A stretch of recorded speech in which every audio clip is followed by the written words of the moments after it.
What's up everyone and welcome back to the channel.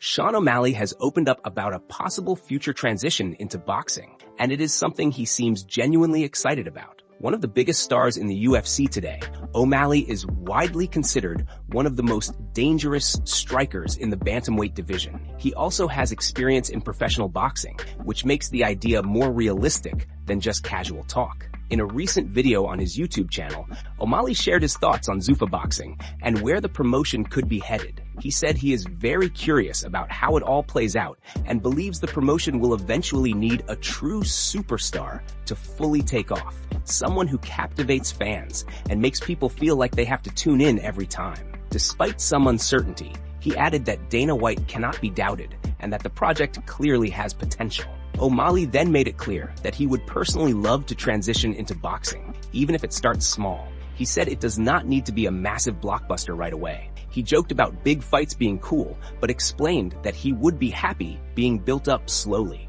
According to O'Malley, he is currently 1-0 in boxing and would gladly face opponents with similar records, like 3-0 or 4-0 fighters. He also addressed money, saying he does not need huge paydays to get started. Reasonable pay is fine, as long as the opportunity is there. O'Malley believes his style would translate well to boxing, and said the whole idea sounds fun and interesting to him. And before we continue, make sure to leave a like on the video and subscribe to help support the channel. Moving on to another news. Following UFC 325, the official rankings have been updated across multiple divisions.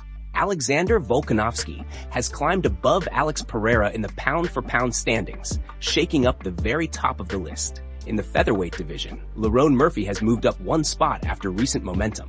At lightweight, Ben White St. Denis has surged into 5th place, while Mauricio Rufy made a big jump, climbing 5 positions to land at number 9. In heavyweight, Tai Tuivasa has somehow held on to a top 15 ranking, while Taliesin Teixeira moved up 4 spots to number 11. Meanwhile, Shavkat Rakhmonov has been removed from the welterweight rankings following another serious knee injury. Moving on to another news. Lerone Murphy has shared his thoughts on the main event at UFC 325 and made it clear he was watching closely. Murphy, who is set to face movsar evloev at UFC London, reacted to Alex Volkanovski's dominant win over Diego Lopes and did not hide his confidence. While he respected the performance, he also admitted the result was tough to watch because he felt he should have been in that position himself. Murphy explained that from his perspective, the outcome of the fight was not a surprise. He said most people knew how the matchup was likely to play out, especially given Volkanovski's experience and ability to neutralize opponents over 5 rounds. He did acknowledge that Diego Lopes made improvements compared to their first meeting, noting that Lopes looked sharper and made some solid adjustments early on. Still, Murphy felt Volkanovski simply had his number and controlled the fight in a familiar way. Despite praising the champion, Murphy admitted it stung watching from the outside. He said it hurt seeing the fight unfold because, in his mind, he believes he would have done a lot of things differently in there. With that said, he made it clear his focus has shifted to what is directly in front of him now. With a new fight booked and a huge opportunity approaching, Murphy says it is time to get after it. Murphy went on to say that if he had been the one fighting Volkanovski at UFC 325, he truly believes he would have gotten the job done. He stressed that this was not meant as disrespect. In his words, Volkanovski is a great fighter and the champion for a reason. However, Murphy feels he saw openings, moments, and patterns in the fight where his own style, movement, and decision-making could have changed the outcome. Overall, Murphy sounded confident, motivated, and locked in. While Volkanovski continues to set the standard at featherweight, Murphy believes his time is coming. First things first though, all eyes now turn to movsar evloev and the high-stakes clash ahead. Moving on to another news. The welterweight division has been shaken by a major update as Shavkat Rakhmonov has officially been removed from the UFC rankings. This was not a routine reshuffle or minor adjustment. The decision comes after Shavkat re-injured the same knee that kept him sidelined for most of 2025. He has now undergone a second surgery and is expected to be out for at least 9 more months. Realistically, this timeline pushes his return to late 2026 or even early 2027, which is a huge setback for one of the most feared contenders in the division. Shavkat's manager, Daniel Rubinstein, confirmed the situation, and Shavkat himself addressed it on social media. He made it clear that this is a serious injury and not just a small delay. For a fighter widely viewed as a future champion, this kind of interruption is a brutal blow to his momentum and overall career trajectory. The rankings removal immediately sparked backlash across the MMA community, with fans voicing frustration at the UFC and Dana White. Many fans argued that it makes no sense to remove one of the most talented welterweights in the world simply due to inactivity caused by injury. People pointed out that Shavkat did nothing wrong and was sidelined by circumstances outside his control. Some are already starting to frame his career as a potential what-if story, especially if injuries continue to derail what should be his prime years inside the octagon. Former star Jorge Masvidal also reacted publicly to the news and expressed genuine disappointment. He said he had just found out about Shavkat re-injuring his knee and needing surgery again, calling the situation a travesty. Masvidal said it hurts to hear because he truly believes Shavkat is one of the top contenders at 170 pounds. He emphasized how tough it is when injuries sideline fighters for long periods, especially in a sport as unforgiving as MMA. Masvidal praised Shavkat's style, calling him one of his favorite fighters to watch at welterweight. He highlighted Shavkat's aggressiveness, well-rounded skill set, and constant desire to finish fights.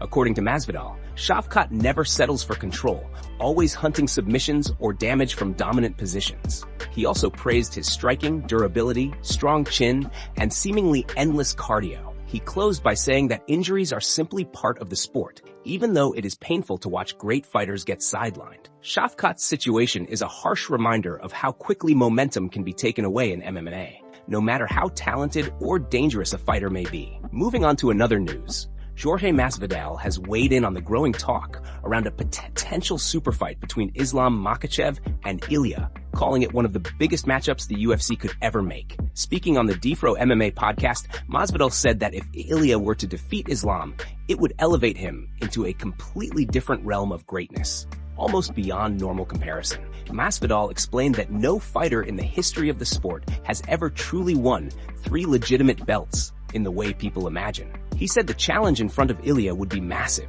especially with the idea of moving up to 170 pounds to face Islam. According to Masvidal, it is already an uphill battle on paper, but if Ilia were somehow able to pull it off, there would be no argument left to make. He went as far as saying that a win like that would place Ilia in his own category, above legends like John Jones and GSP.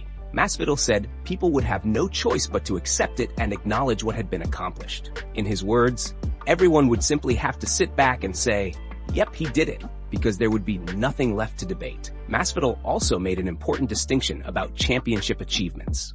He pointed out that some fighters become 2 division champions without necessarily beating the very best fighters in each weight class. He believes that matters when judging true greatness. He emphasized that Ilia's run would be different because of the level of opposition he has already faced and beaten. He highlighted victories over Alex Volkanovski in his prime and Max Holloway in his prime, saying those are not just names, but dominant champions who were finished at the top of their game. Masvidal then added Charles Oliveira to that list, noting how Ilia would have ended another elite fighter who was waiting with a belt. From there, Masvidal painted the bigger picture. If Ilia were to then move up and defeat Islam, the #1 pound-for-pound fighter who has been dominating the sport for years, it would feel unreal. Masvidal described Islam as someone who crushes the biggest names, drags them into deep waters, and submits them without mercy. In Masvidal's eyes, that combination of wins would turn Ilia into something mythological in MMA history, a figure people would talk about for generations with pure disbelief and respect. Moving on to another news. Robert Whittaker has all but confirmed his long-rumored move to light heavyweight, revealing that the switch is now 90% done. Speaking this week, Whittaker explained that he is nearly certain he will leave the middleweight division behind for good in 2026. The former champion has been open about how punishing his recent weight cuts have been, admitting that the last couple were especially brutal on his body. At 35 years old and currently out of camp, Whittaker says he walks around at roughly 235 pounds. That is far above the 185-pound limit he has been forcing himself to hit for years. He explained that people often label him as a small middleweight, but that does not reflect the reality of how difficult it is for him to make the cut. According to Whittaker, the process of getting down to middleweight takes a long time and drains him more with each passing fight. Whittaker is targeting a potential return around June, with plans to lock in a full 3 to 4 month training camp. The goal is to build new skills, adjust to the physical demands of the division, and surprise opponents who may underestimate him at 205. Conversations are already happening this week in Vegas to finalize the details and determine what the next step will look like. The timing could work in his favor, as the light heavyweight division feels wide open. Champion Alex Pereira has hinted at a possible move up to heavyweight, which could create major opportunities if the belt becomes vacant. Contenders like Magomed Ankalaev, Jiří Procházka, Jan Blachowicz, and Khalil Rountree are all in the mix. But Whittaker believes his well-rounded skill set matches up well with many of them. He made it clear that nothing is officially locked yet, but the direction is obvious. A few final discussions remain, and once those are complete, Robert Whittaker's next chapter at light heavyweight will be set in motion. Moving on to another news, Alex Volkanovski has shut down Gene Silva's title ambitions and set the record straight on the current featherweight picture. Fresh off a dominant unanimous decision rematch win over Diego Lopez, the champion made it clear that Silva is not jumping the line anytime soon. Despite Silva's gritty rebound win over Arnold Allen at UFC 324 and his recent wave of bold callouts, Volkanovski is not buying the hype. Silva has been vocal in pushing for a title shot, even going as far as saying he would train with Ilia to break the champion. However, Volkanovski dismissed the noise and pointed to what he sees as the real contenders in the division. According to the champ, the focus should be on undefeated movsar Evloev and Lerone Murphy, who are set to clash in the UFC London main event on March 21st. In his view, that fight clearly determines the rightful next challenger. Volkanovski emphasized that rankings still matter, and that his legacy is built on fighting opponents who have earned their spot. He explained that while Murphy's elite movement and striking could keep things competitive on the feet, once grappling exchanges begin, Evloev's pressure and strength could take over. Because of that, Alex admitted he slightly favors Evloev to come out on top, but still respects both men as legitimate threats. True to form, Volkanovski said his priority is beating the best available competition and continuing to build one of the strongest featherweight legacies the division has ever seen. He made it clear that personal callouts and online buzz do not outweigh consistent performances against top-level opponents. On a lighter note, Volkanovski also addressed a viral moment from the Lopez fight that quickly spread across social media. During a ground and pound sequence, he ended up in full mount with his backside awkwardly planted on Diego Lopez's face. Alex laughed it off, apologizing for the moment and explaining that it was never intentional. He said he genuinely thought he was positioned on the chest and was simply focused on continuing the attack, not creating an awkward highlight. Overall, Volkanovski's message was calm and direct. He will fight anyone the UFC puts in front of him, but the path to the featherweight title remains clear and based on merit, not noise. Moving on to another news, Alexander Volkanovski has addressed the recent talks surrounding Gene Silva and also cleared the air over a viral moment from his fight with Diego Lopez at UFC 325. Speaking candidly, the featherweight champion suggested that Silva may simply be trying to get his name out there. Volkanovski said he does not have any real issues with Silva and even described him as a decent guy, recalling that they met in Miami and got along well at the time. According to Volkanovski, he is unsure whether Silva is genuinely upset about the situation or if his comments have been taken out of context by fans online.